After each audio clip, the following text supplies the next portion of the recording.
नमस्कार, आप देख रहे हैं 9 भारत समाचार। नमस्कार, आप देख रहे हैं नव भारत समाचार। मैं हूं नेहा राठी। आइए देखते हैं आज की बड़ी खबर। पूर्व मुख्यमंत्री हरीश रावत ने आज शहीद स्थल झूलाघर पहुंचकर राज्य आंदोलन में शहीद हुए आंदोलनकारियों को श्रद्धांजलि अर्पित की। इस दौरान उन्होंने उत्तराखंड राज्य आंदोलनकारियों को सम्मानित किया। उन्होंने राज्य सरकार पर जमकर निशाना साधा और 2027 में उत्तराखंड में कांग्रेस की सरकार आने पर गैरसैंण को स्थायी राजधानी बनाने की बात कही। पूर्व मुख्यमंत्री हरीश रावत ने कहा कि शहीद स्थल हमारे लिए प्रेरणा का स्रोत है और यहाँ आना हर व्यक्ति के लिए गौरव का क्षण होता है। उन्होंने राज्य सरकार पर निशाना साधते हुए कहा कि शराब तो घर घर तक पहुँचा दी गई है, लेकिन गाँव में होने वाले अनाज को आज भी बाजार नहीं मिल पा रहा। इस मौके पर शहर कांग्रेस अध्यक्ष अमित गुप्ता ने कहा कि मसूरी में आज आंदोलनकारियों को सम्मानित करना गर्व की बात है और जहां भारतीय जनता पार्टी की सरकार में राज्य आंदोलनकारी की अनदेखी की जा रही है, वहीं आज पूर्व मुख्यमंत्री हरीश रावत द्वारा ऐसे व्यक्तियों को सम्मानित किया गया जिन्होंने राज्य आंदोलन में बढ़ चढ़कर भाग लिया। ये तो पवित्र स्थल है, बलिदानी स्थल है। ये स्थल वो है जिसने हमको राज्य का अस्तित्व दिया, राज्य बनने का रास्ता बनाया। तो यहाँ आकर के तो हमेशा प्रेरणा ही ली जाती है कि हम, ये एक प्रकार का मापन भी है कि हम ठीक कर रहे हैं नहीं कर रहे, उन आकांक्षाओं के अनुरूप चल रहे हैं नहीं चल रहे हैं जिसके लिए लोगों ने बलिदान दिया, और साथ साथ ताकत भी देता है कि हम उस रास्ते पर चले जिस रास्ते पर वो हमको चलवाना चाहते थे। तो इसलिए यहाँ आना तो हमेशा, चाहे मेरे लिए हो या और किसी के लिए, सबके लिए सौभाग्य की बात है। सर, उत्तराखंड 25 नहीं, हम ऐसा नहीं अपने पाँव पे खड़े हैं। कुछ क्षेत्रों में बहुत अच्छी तरक्की की है, लेकिन हम अपने एक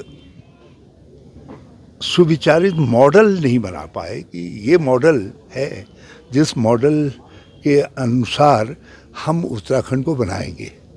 हमने 2014 तक तो लगभग हम उत्तर प्रदेश की फ़ोटोकॉपी बन रहे थे। हमने थोड़ा सा उसमें डिविएशन पैदा करने की कोशिश की कि उसको उत्तराखंडी मॉडल के रूप में ढाले, लेकिन 2017 के बाद फिर से हम जो उत्तर प्रदेश का, बिहार का दूसरा जनरल गवर्नेंस का मॉडल है उस पर आ गए। तो हमने कोई हिमालयी मॉडल, ना अपना उत्तराखंडी मॉडल बनाया, न कोई और दूसरा हिमालयी मॉडल जैसे हिमाचल है, दूसरे है हमने, या सिक्किम है, हमने किसी मॉडल का अनुसरण भी नहीं किया।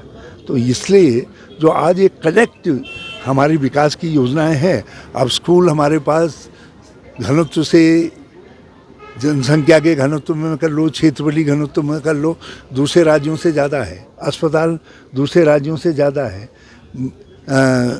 हमारे टेक्निकल संस्थान, ITI, polytechnic, engineering college, medical college, यहाँ तक कि नर्सिंग कॉलेजेस भी ज़्यादा है। लेकिन एक जो उनसे उपलब्धि जो अपेक्षा करते थे हम, कि भाई यहाँ से हम जिस मैन पावर को तैयार करेंगे कि वो मैन पावर हमको और ऊंचाइयों की तरफ लेकर के जाएगी, तो आज हमारे शिक्षण संस्थान एक के बाद एक बंद हो रहे हैं, ITI इत्यादि बंद हो रहे हैं। तो जो अपेक्षा थी इन संस्थाओं को खड़ा करने में, वो अपेक्षा नहीं कर पाए। तो यहीं पर कहीं न कहीं पर जो कनेक्ट बनाना था, जो सोच बनानी थी, उस सोच का अंतर है।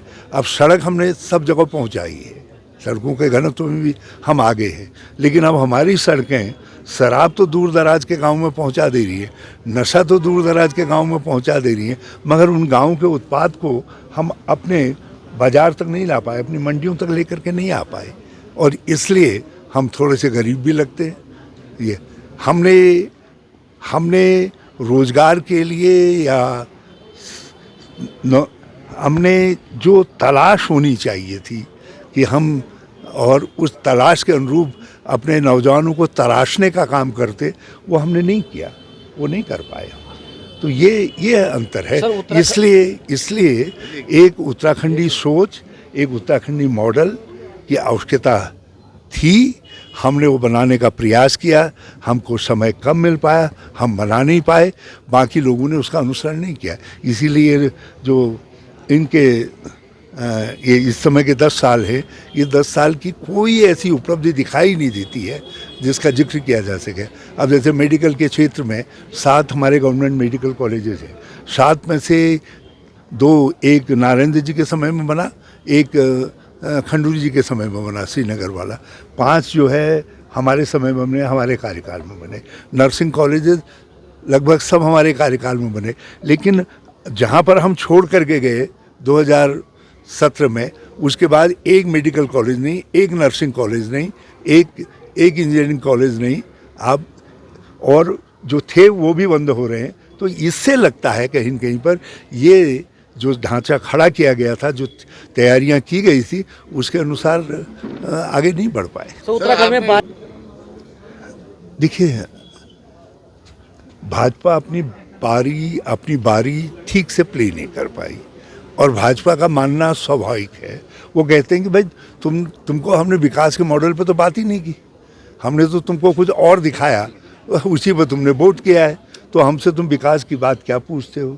अब जहाँ तक रहा हमारा जो उत्तराखंड राज्य बना, उसका कहीं ना कहीं मसूरी एक बहुत बड़ा स्थल रहा है जहाँ से इस आंदोलन को गति मिली, ऊर्जा मिली। और आज हरीश रावत जी यहाँ पहुँचे हैं, और जो जितने भी हमारे आंदोलनकारी जो मसूरी के हैं, उनसे एक चौपाल, एक वार्तालाप करने के लिए वो आए हैं कि आंदोलनकारियों की क्या पीड़ा है, और 25 साल में जो उत्तराखंड राज्य में जो होना चाहिए था और जो नहीं हो पाया, उसके लिए वो आज उनसे वार्तालाप करने यहाँ पहुँचे हैं, उनके विचार जानने के लिए पहुँचे हैं, जिससे आगे जब चुनाव होंगे और 27 में निश्चित रूप से इस बार भाजपा को उखाड़ फेंकने का काम करेगी कांग्रेस, और कांग्रेस की जब यहाँ सरकार बनेगी तो उन सब विचारों को इकट्ठा करते हुए, जो विकास के लिए ज़रूरी बातें हैं उनको इकट्ठा करते हुए आगे विकास के लिए 27 में जो कार्य किए जाएंगे, उनके लिए यहाँ विचार विमर्श करने के लिए यहाँ पहुँचे। और वो जो उत्तराखंड राज्य आंदोलन में जो यहाँ पे शहीद हुए थे लोग, उन परिजनों के घर भी जाएंगे। और यहाँ पर अभी 3 ही परिवार यहाँ पर मसूरी में हैं, जिनसे वो यहाँ पर इस कार्यक्रम के बाद वहाँ पर मिलेंगे।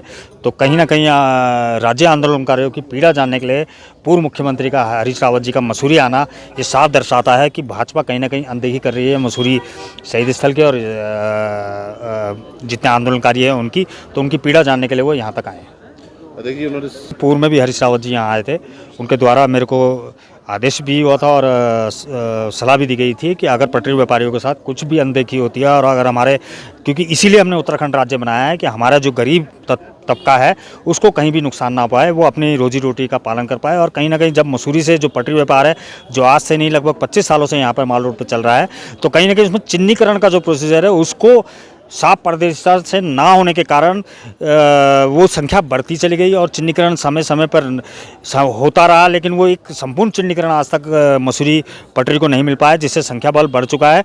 लेकिन मेरा नगर पालिका से अभी भी अनुरोध है कि धरना प्रदर्शन करने के लिए नामंजूर करें, और एक अच्छी पॉलिसी और एक अच्छी योजना बनाकर, और इन जो पटरी आप हटाने की बात कर रहे हैं, पहले उनका विस्थापन कीजिए, पटरी आप हटाइए, माल रोड को सुंदर बनाइए, हम इसके कतई विरोधी नहीं है।